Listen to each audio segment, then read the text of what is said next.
juste après, encore on se lave les mains, parce que là on est purifié par la Torah.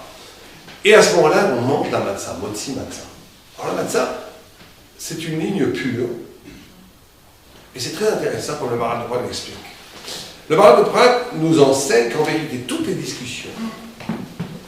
Alors la matzah, avant la halakha, la halakha très important parce que c'est la mitzvah de la Torah, de manger la matzah aussi bien pour les femmes que pour les hommes.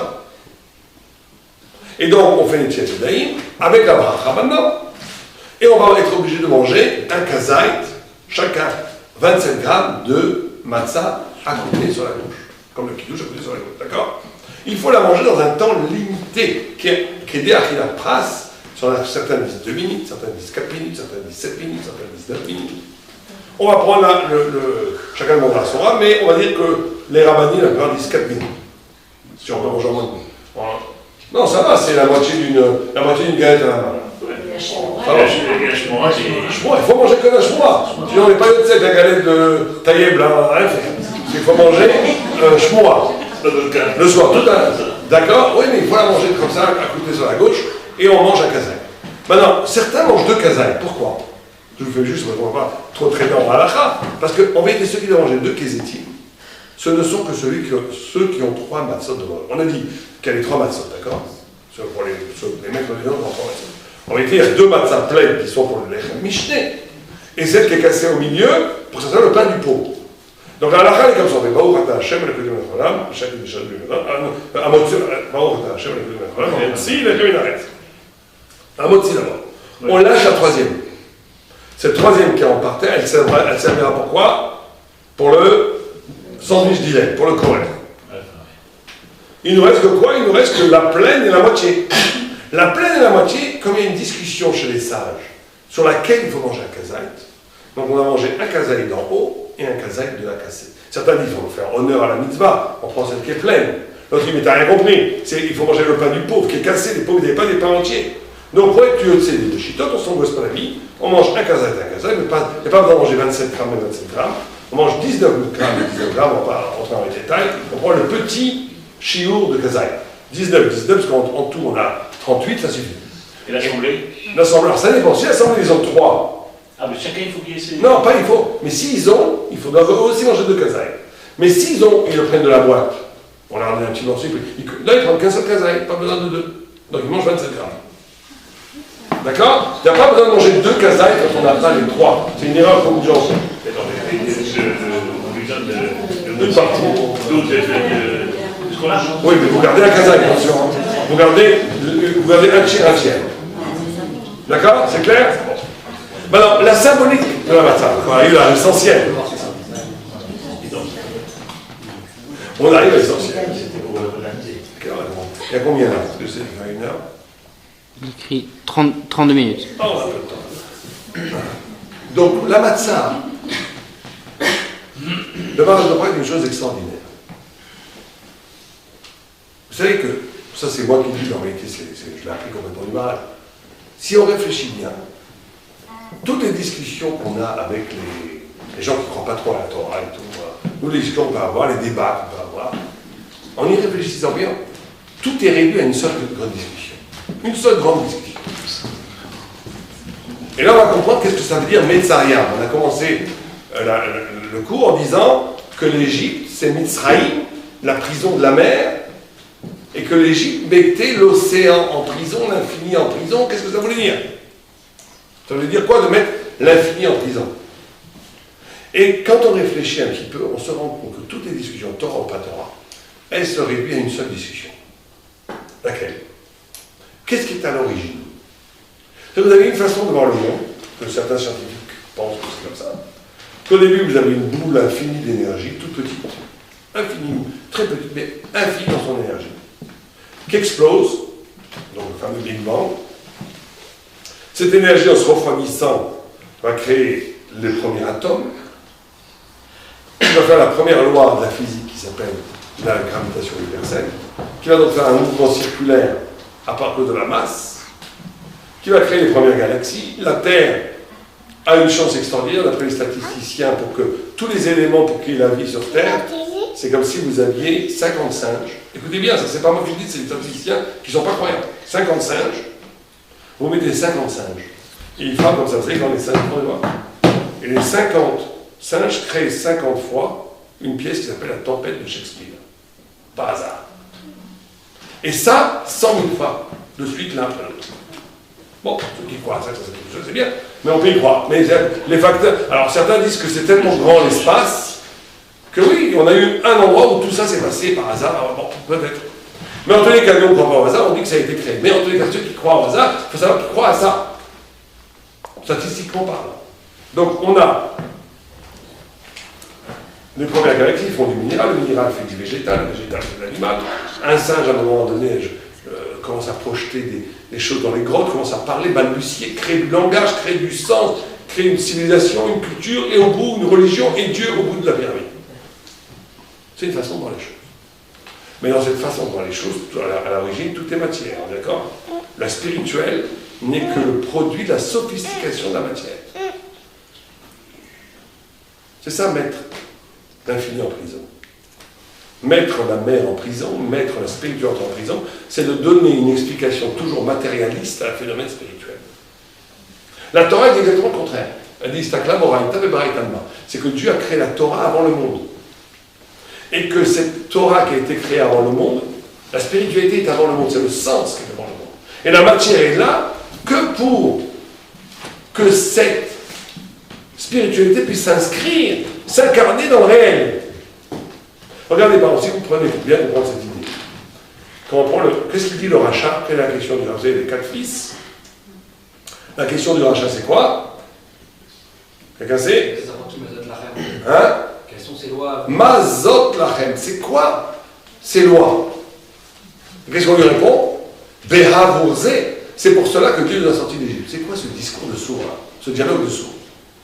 Le Beth Alevi, le père de Raphaël de Brisk, il donne une explication merveilleuse. Il dit, le rachat, il pense comme la première solution qu'on a dit, qu'avant tout il y a la matière, et que la matière génère de la spiritualité, la matière génère de la culture, l'histoire humaine, la matérialité des choses, génère de la culture, génère de la pensée. Donc lui, il croit que pourquoi est-ce qu'on fait le Seder? Parce qu'on est sorti d'Égypte. Le Seder étant une symbolisation spirituelle d'un événement historique et la sortie d'Égypte. Donc il me dit, mais ça fait 3500 ans qu'on fait ça, on pourrait fêter autre chose. On pourrait fêter, je sais pas, voilà, la Révolution française, l'élection de Hollande, il y a plein de choses qu'on pourrait fêter. Il y a autre chose à faire que se rappeler 3500 ans de suite, une chose pareille. Qu'est-ce qu'on lui répond? On lui répond, on lui répond quoi? On lui répond, ben, t'as rien compris. Toi, tu crois que l'on fait le Seder parce qu'on est sorti d'Égypte. C'est que tu crois que d'abord il y a un phénomène historique qui s'appelle la sortie d'Égypte. Et à partir de ce phénomène historique, on a construit une religion. Et c'est exactement le contraire qui est vrai. La religion, c'est-à-dire le Seder, existait déjà au temps de Abraham Avinu. Abraham, 500 ans avant, il mangeait les galettes, le saut de Pessah. Comme ça, c'est écrit. Et donc, en réalité, la liberté, la notion est éternelle. Les symboliques de la liberté de la mitzvah est éternelle. Simplement, Dieu ne voulant pas qu'on soit un peuple de zen, que dans le spirituel, il a donné une incarnation historique, réelle, physique, à ses concepts. Et toute la vie, en réalité, on peut la vivre comme ça ou comme ça. Qu'est-ce qui est premier? La matière qui construit la spiritualité, ou la spiritualité qui permet à une matière de prendre figure par rapport à sa spiritualité? Et ça change toute la vie. Être libre, parce qu'en réalité, si on est dans le premier schéma, on ne peut plus vraiment accuser quelqu'un qui n'a pas de liberté. Quelqu'un, il peut être le résultat, il n'y a plus de différence essentielle entre Hitler et Moïse.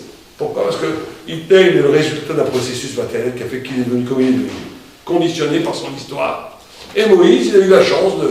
Mais si tu dis le contraire, si tu dis non, Dieu a créé la ligne pure, ce qui s'appelle la Tsura Moudele. C'est ça que symbolise la Matzah, la ligne pure, la Tsura Moudele, la forme séparée. Et cette forme séparée, elle doit s'incarner. Donc toute ta vie, c'est la liberté. Est-ce que tu veux vivre une vie modelée partout comme une boule de billard, où tu agis que par rapport à ce que comment la vie t'a formaté? Ou est-ce que tu es capable d'accéder au pourquoi tu as été créé? C'est ça la liberté de l'homme. C'est ça la liberté de l'homme. Je suis arrivé à cette réflexion en étudiant, quand une fois je parlais avec un peintre un peu connu, qui est juif, pas du tout religieux, Et on parlait comme ça, et tout d'un coup, il me dit, il s'énerve, il me dit, écoute, je veux parler avec toi. Il me dit, toi, t'es rabbin, tu t'éclates en étant rabbin. Moi, je m'éclate en étant peintre, fiche-moi la paix.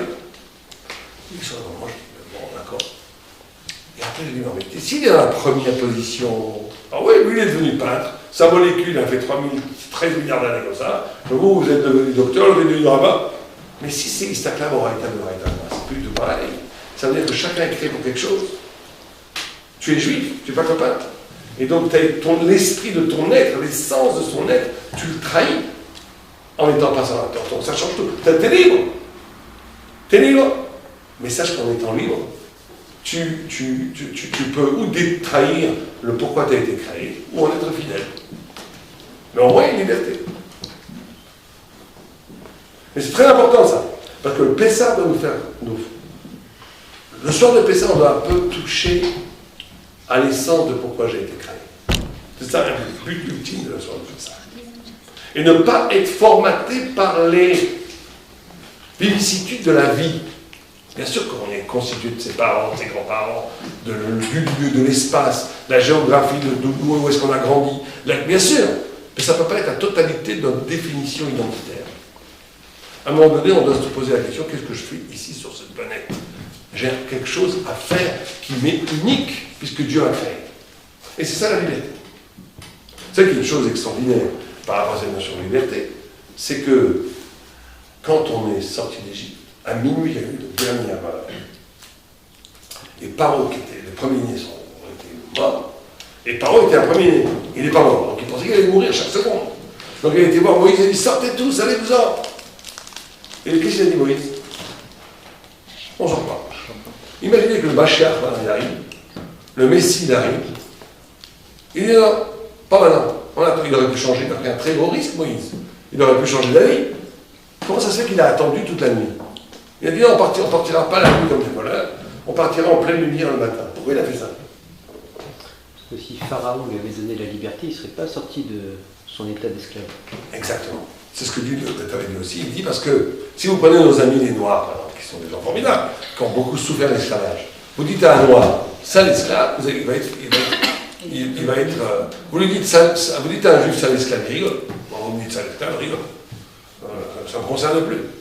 Pourquoi? Parce que si tu es libre parce que tu as été libéré par le blanc, même dehors, tu as encore un peu esclave. Tu as encore ce problème. Parce que tu as été affranchi grâce à ton maître. Donc ton maître, il est quelque part ton maître, même quand tu es affranchi. Alors que si dans la prison elle-même, tu ne bouges pas, et tu dis je ne sortirai pas quand Dieu veut, quand Dieu veut.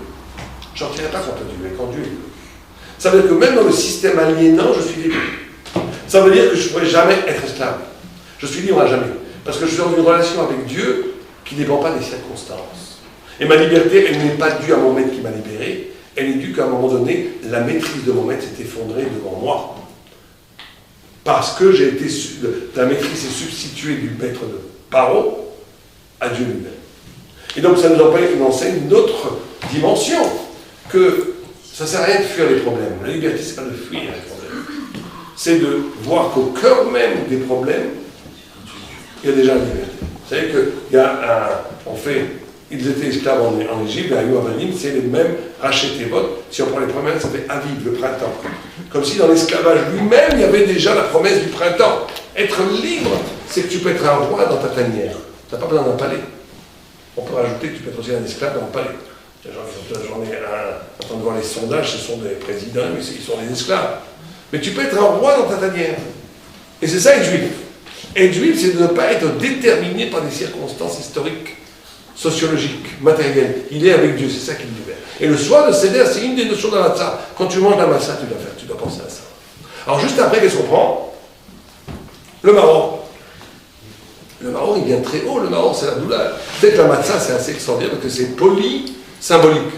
Ça symbolise en même temps la liberté, mais ça symbolise aussi l'esclavage. C'est l'idée qu'on vient de dire. C'est les deux en même temps. Au cœur même de l'esclavage, tu peux être libre. Et malheureusement, des fois, des systèmes de liberté peuvent devenir aliénants. On te dit attention, la matzah, c'est la liberté, mais ça peut être l'esclavage aussi. Ou bien, au contraire, dans le sens positif, l'esclavage peut être le prétexte d'une grande liberté.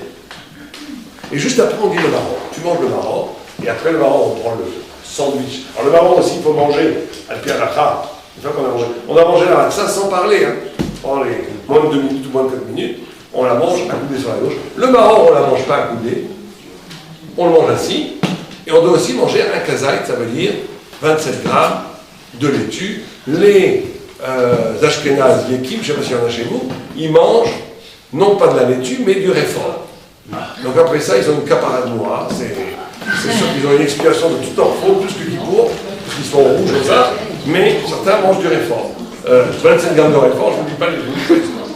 Mais il faut manger quelque chose un peu. La laitue, c'est un peu pour les lotis, elle n'est pas très amère. Je trouvais que c'était un peu amère quand même. Et on la trempe dans la charosette, et on mange un kazaït. Pas accoudé sur la gauche, parce que ce n'est pas un symbole de liberté. C'est un symbole, au contraire, de servitude.